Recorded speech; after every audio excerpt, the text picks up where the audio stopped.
Bismillahirrahmanirrahim. Jangan lupa subscribe ya. Ya, simpelnya, sederhananya. Kalau hikmah-hikmah itu belum kita pahami, cukuplah sebuah dalil. Allah mengizinkan, jangan pernah kau tidak mengizinkan. Karena Allah di hadapanmu. Apakah engkau ingin berseberangan dengan Allah Subhanahu wa taala? Apakah kau ingin berseberangan dengan Rasulullah SAW? Apakah engkau lebih benar dari Allah dan Rasul? Biasanya kalau sudah seperti ini langsung cari dalih. Allah benar Ustaz, Rasul benar Ustaz. Yang salah suami saya. Subhanallah. Yang salah suami saya. Kenapa? Dia tuh nggak mampu Ustaz. Dia tuh begini. Sudah kamu coba? Sudah kamu lihat?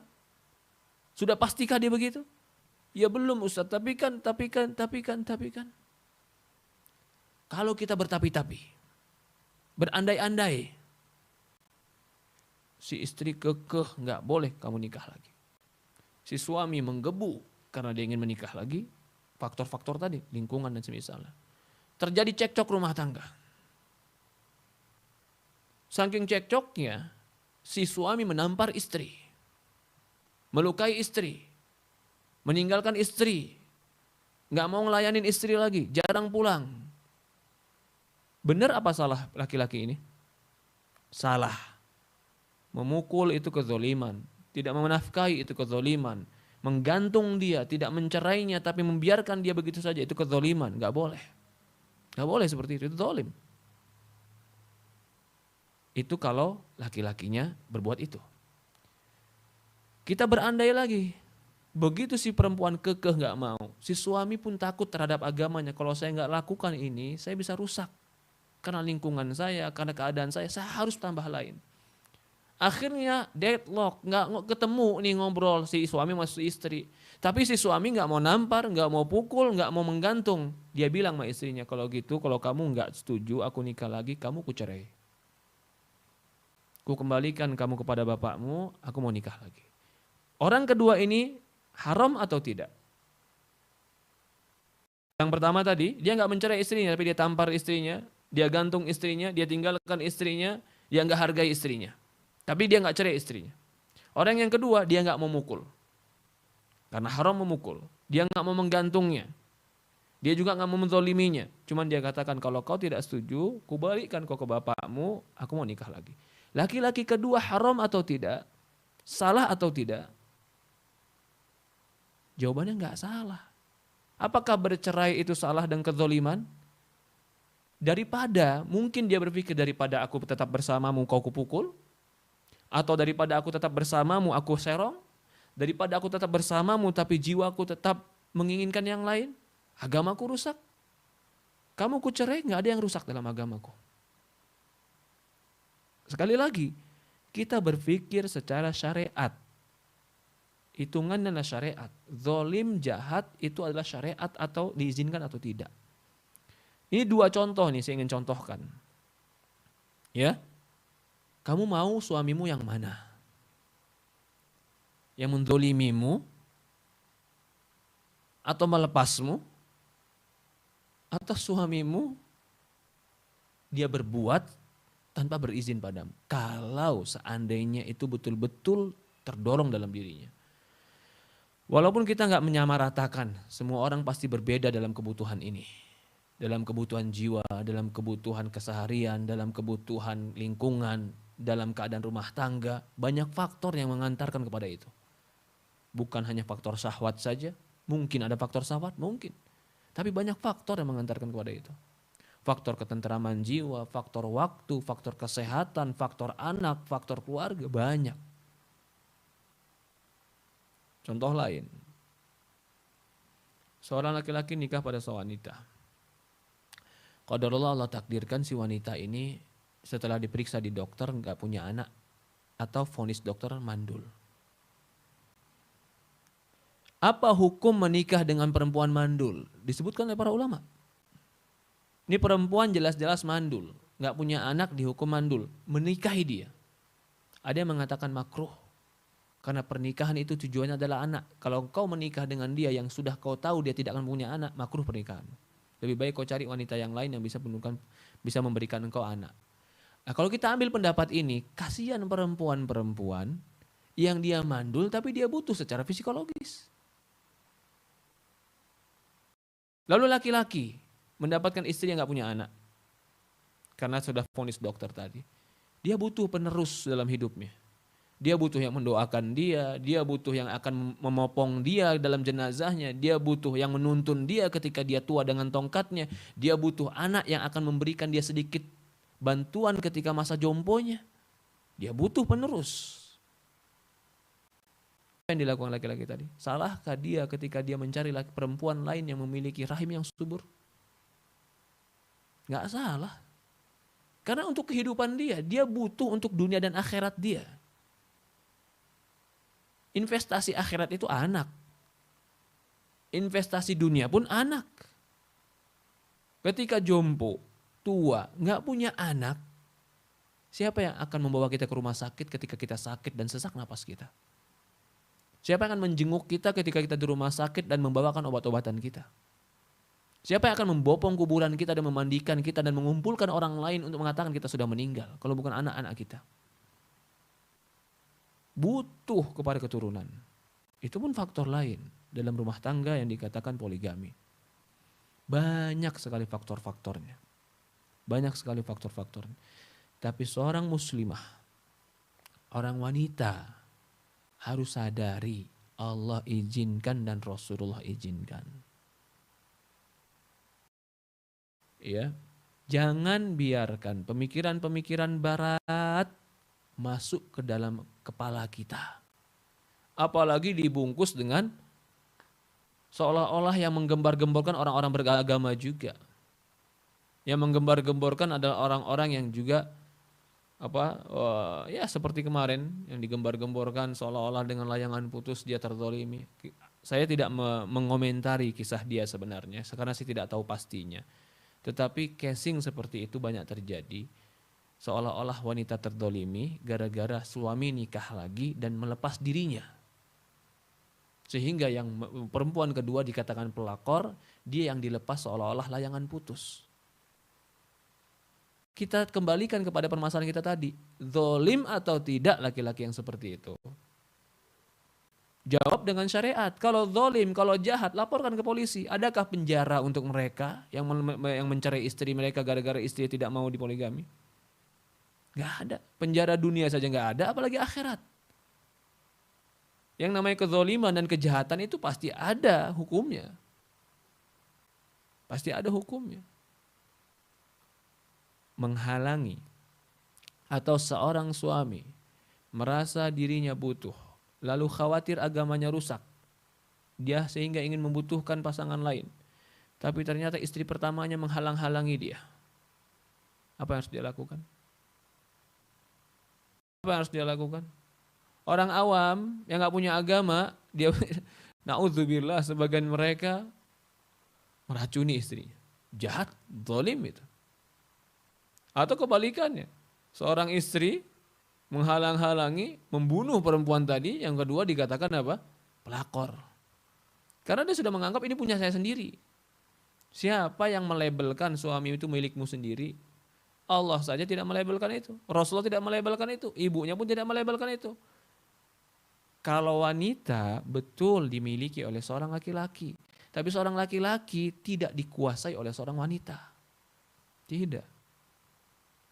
Ini landasan kita syariat. Landasan kita agama. Landasan kita qala Allah, qala Rasul.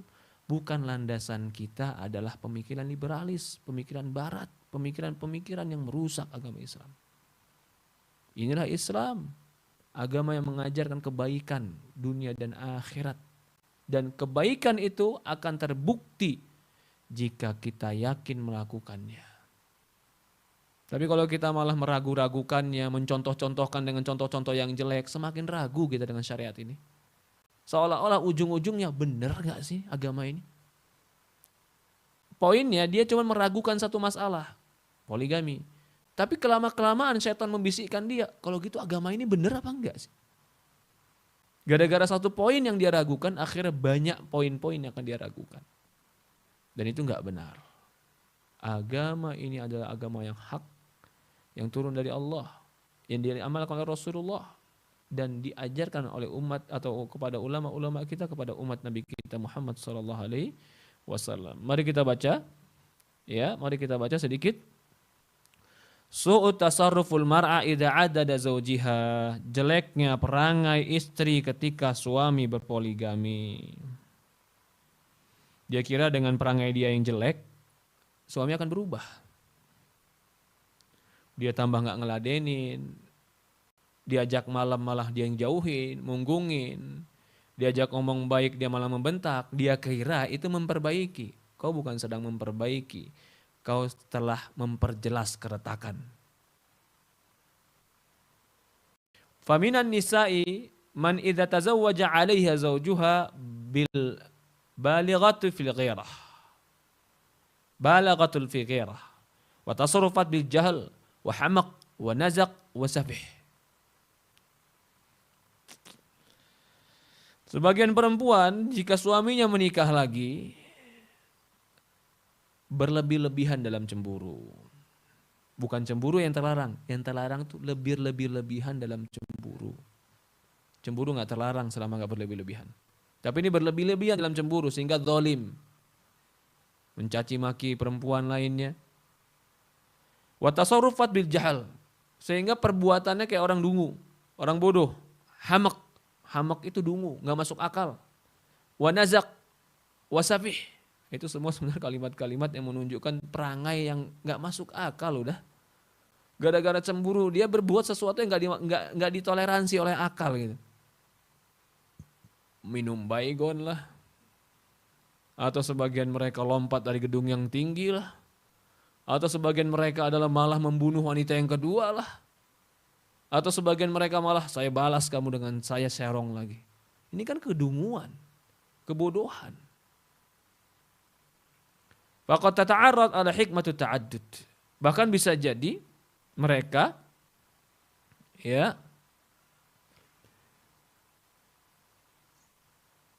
apa tadi?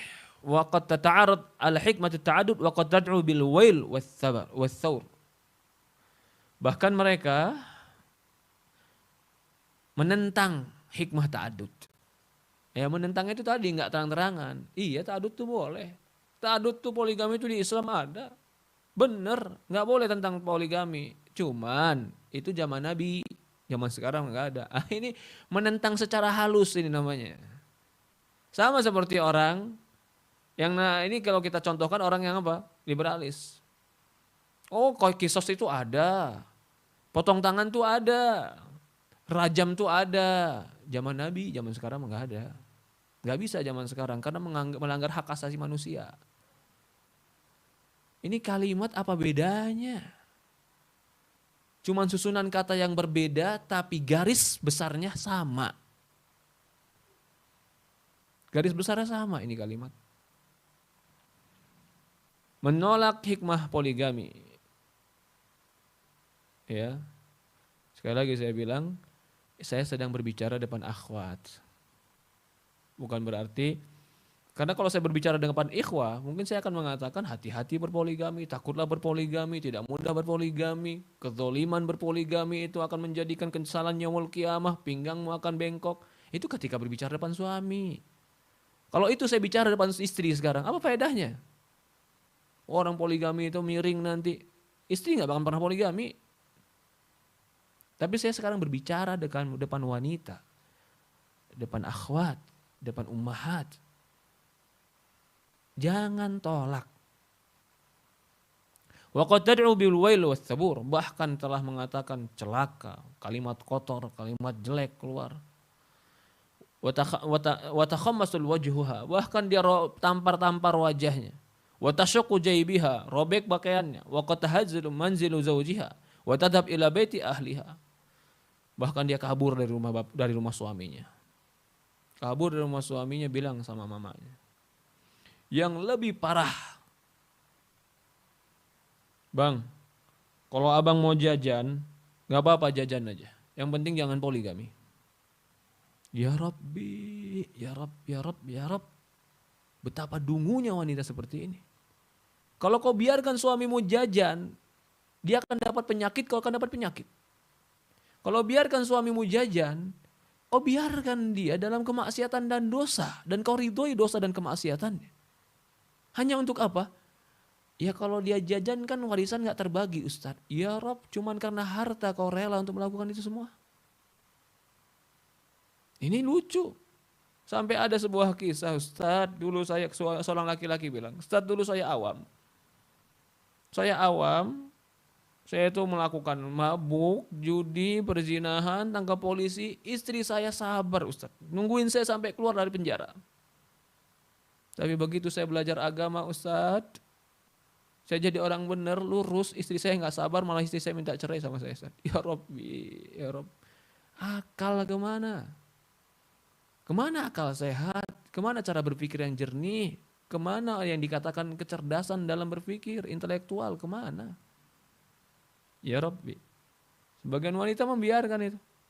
Gak apa-apa lah kamu jajan, yang penting jangan poligami. Jangan ada istri lain. Penyakit. Ya, wa qad takhanam wa qad tazhad manzilu zawjiha wa tadhhab ila baiti ahliha. Faminhunna man tashra' bidzam zawjiha. Di antara perempuan juga ada yang segera mencaci maki suaminya. Dasar laki-laki hidung belang. Dasar laki-laki playboy. Dasar kelinci kampung. Apa lagi dia bilang? Dasar kambing bandot. Ya subhanallah. Kalimat-kalimat yang ya subhanallah. Di mana dia sebarkan? Di Facebook. Di WhatsApp dia. Di status dia. Yang 2000 orang WhatsApp itu baca semua status dia. Kenapa? Pokoknya jadi gini kisahnya. Seringnya terjadi begini. Begitu dia salah status, saya terzolimi oleh si hidung belang. Orang berpikir kan, berarti suaminya zolim nih, suaminya jahat ini. Ditanya ke dia, apa yang melakukan kejahatan suamimu? Maaf, saya nggak bisa menceritakan. Ini aib rumah tangga saya. Tapi dia sudah bongkar aibnya tadi. Sehingga orang yang membaca dan mendengar apa yang teropinikan? Suaminya zolim. Lah sebenarnya apakah betul zalim seperti yang dituduhkan atau perasaan dia yang terzalimi? Padahal suami tidak zalim. Ya. Ini hati-hati. Waqad minhuna man tashra' bidzam zawjiha. Bagi mereka ada yang segera mencela, mencaci suaminya. Ya itu tadi. Bahkan kemana-mana dia bikin acara untuk membongkar aib suaminya. Subhanallah. Wa tadhhab ila baiti ahliha na'am wa ta'dadu ma'aibiha. Ngitung-ngitung kejelekan bal wa ikhtilaqu ma huwa bara'a min. Bahkan kadang-kadang menisbatkan kepada suami sesuatu yang suami enggak melakukannya. Dia itu udah zina sama perempuan itu. Dia itu udah begini, dia itu begini. Kamu lihat dia zina. Ya saya tahu chattingannya. Saya tahu zina itu masuknya timba dalam sumur itu zina. Chattingan gak bakalan pernah menjadi timba masuk dalam sumur. Tapi kalau dia chattingan lalu kau katakan dia berzina, itu melampaui batas. Ya tapi kan dalam chattingannya kalimat-kalimat mesra, Ustaz. Iya, katakan dia telah berucap yang tidak pantas dengan wanita, bukan berzina badan. Bukan berzina badan, karena berzina badan itu harus ada 4 saksi yang melihat timba masuk sumur. Kalau tidak ada 4 saksi yang melihat itu, lalu ada orang menuduh, yang dituduh harus bawa bukti. Kalau tidak terbukti, yang menuduh boleh dicambuk 40 kali, 80 kali. Enggak diterima persaksian selama-lamanya. Wa minhunna man tagharri auladaha bi abiha. Na'udzubillah. Bitausihim bil uquqah wa ighladu janibulah. Naudzubillah. Perhatikan ini. Sebagian perempuan ada yang mengikut sertakan anak-anaknya. Dia cari pertolongan anak-anaknya nih. Ibu terdolimi, bapakmu jahat. Bahkan dia seolah-olah mewasiatkan secara tidak langsung, bapakmu jahat, jangan patuhi. Ini terjadi. Akhirnya terjadilah broken home, anak broken home yang apa? Kenapa broken home anak? Karena anak sudah terpikirkan bapakku jahat, dia tidak bisa menjadi panutan. Sehingga anak dia tetap hidup, tetap ada ayah, tapi seperti anak yatim yang gak punya contoh dan panutan. Dia punya bapak psikologis? Ada. Adakah bapak secara mental dan kejiwaan? Tidak. Karena bapak dia yang psikologis telah dijatuhkan secara kejiwaan, dia bukan bapak yang baik. Ini yatim secara kejiwaan namanya. Walaupun secara psikologis dia punya bapak, tapi yatim secara kejiwaan. Gak ada contoh bagi dia. Gak ada yang dihargai bagi dia.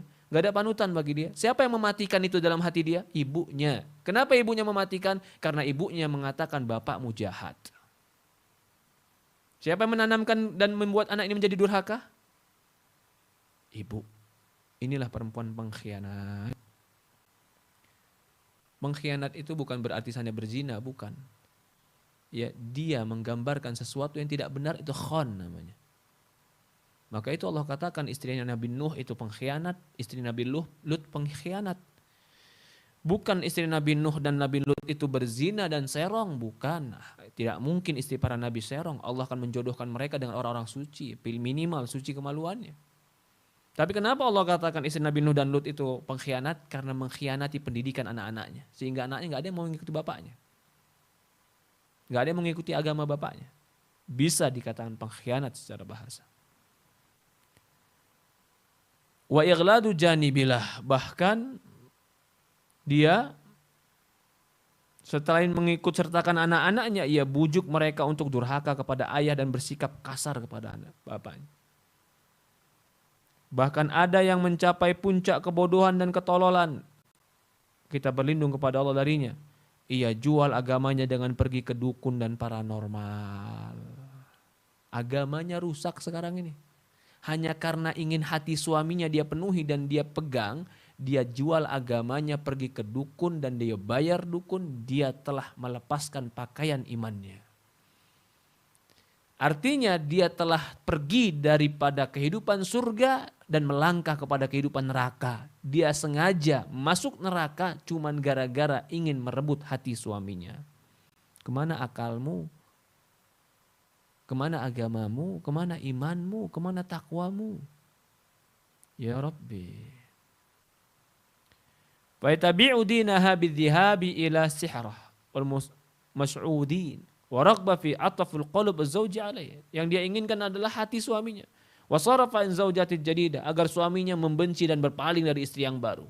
Ila ghairi dzalik. Cemburu ada.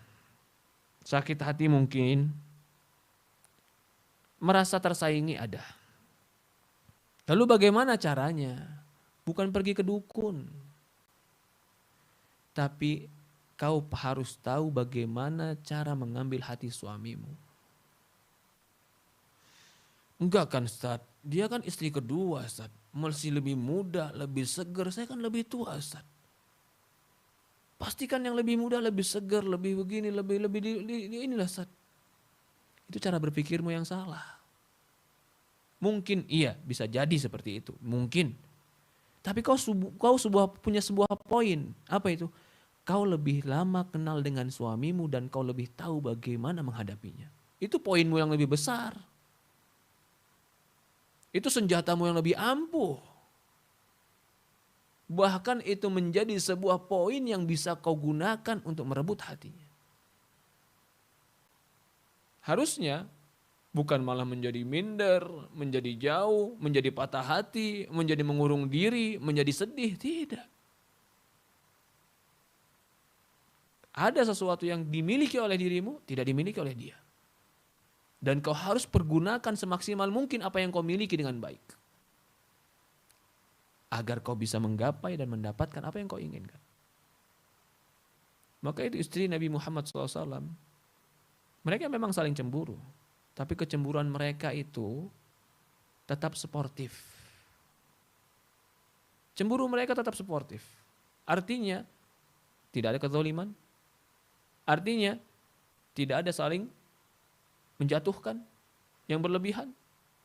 Tapi mereka tetap melakukan sesuatu yang terbaik buat suami mereka. Itulah kesportifan dalam kecemburuan mereka.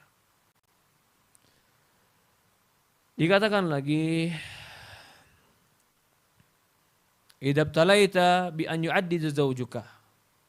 Nah, sampai mana tadi? Dia pergi ke dukun sampai agar ila ghairi dzalik tasarrufat allati tanam anil jahl wa safah wa riqatud din. Selain daripada itu perbuatan-perbuatan yang menunjukkan kebodohan, kedunguan dan remahnya agama. Faman natija fi hadin tasarrufat ra'ana. Apa akhirnya, apa sebabnya gara-gara perbuatan-perbuatan yang seperti ini? Anna la tajdi naf'an. Dia enggak bermanfaat. Wanita tadi malah enggak dapat manfaat. Wala tudfi lu'uha. Bukan, bahkan tidak bisa memadamkan api. Bal takunu sababan fi khusranid dunya wal akhirah. Bahkan bisa jadi sebab kerugian dunia dan akhirat. Fa ayyuhatal zaujal karimah. Wahai wanita istri yang mulia, ahsini muamalat zaujik. Perbaiki bagaimana cara engkau menghadapi suamimu. Imla'i alaihi manzil sa'adah. Penuhi rumah tangganya dengan kebahagiaan, dengan kenyamanan. Ketika dia pulang ke rumahmu, dia rasakan nyaman yang berbeda. Suasana ketenangan yang berbeda. Senyuman yang hangat yang berbeda. Makanan yang senang di lidahnya. Tempat tidur yang dia bisa meletakkan punggungnya dengan kenyamanannya. Sehingga dia bahagia pulang ke rumahmu. Bukan ketika dia pulang ke rumahmu kecemburutan yang kau berikan. Bukan dia pulang ke rumahmu malah makian yang kau berikan. Kesempitan yang kau berikan. Tapi kau ingin dia pulang. Tapi ketika pulang, kau sempitkan dia. Kemana akal baik di sini? Ayuhatul zaujah karimah, wahai wanita yang mulia, istri yang mulia, perbaiki cara bergaulmu dengan suamimu, interaksimu dengan suamimu. Penuhi rumahmu dengan kebahagiaan dan kesenangan. Faidat talait bi an yu'addid zawjuka. Kalau engkau diuji oleh Allah dengan suamimu yang berpoligami, fa'lami bima taqtadi hikmatu wad-din. Maka ketahuilah, pelajarilah tentang apa-apa yang telah menjadi hikmah dalam agama ini. Apa yang menjadi qadarmu, apa yang menjadi qada'mu, apa yang menjadi milikmu, apa yang menjadi rizkimu, itu enggak bakal bisa direbut orang lain. Fama yad'u ilahi da'il aql wa muru'ah. Naam, la yuradu minka ma laysa fi was'ika. Ya. Bahkan Allah Subhanahu wa taala tidak akan membebani engkau sesuatu yang tidak kau mampu. Fa yuqalu laka afrihi wa la tugharil battah. Maka bersenanglah. Jangan kau ceburkan dirimu dalam kecemburuan terus menerus. Fadhalika laysa bimaqduri lak. Walakin kama taqulul arabi fi amsali idza lam yakun ma turidu fa arada ma yakun. Maka jadilah engkau seperti yang jangan kamu cemburu sama sekali. Sebab yang demikian itu di luar wilayah kesanggupan Anda. Percuma kamu cemburu juga buat apa? Hanya membakar dirimu, akhirnya menyebabkan rumah tangga jelek. Sudah, lakukan apa yang punya kau bisa lakukan di depanmu, selama kau tidak mengambil hak orang lain. Sebagaimana diungkapkan dalam bahasa Arab, jika tidak terjadi apa yang kamu mau, maka mauilah apa yang kau terjadi. Subhanallah, ini kalimat. Kata orang apa? Idza lam yakun ma turidi au ma turid fa'arid ma yakun. Jika tidak terjadi keinginanmu,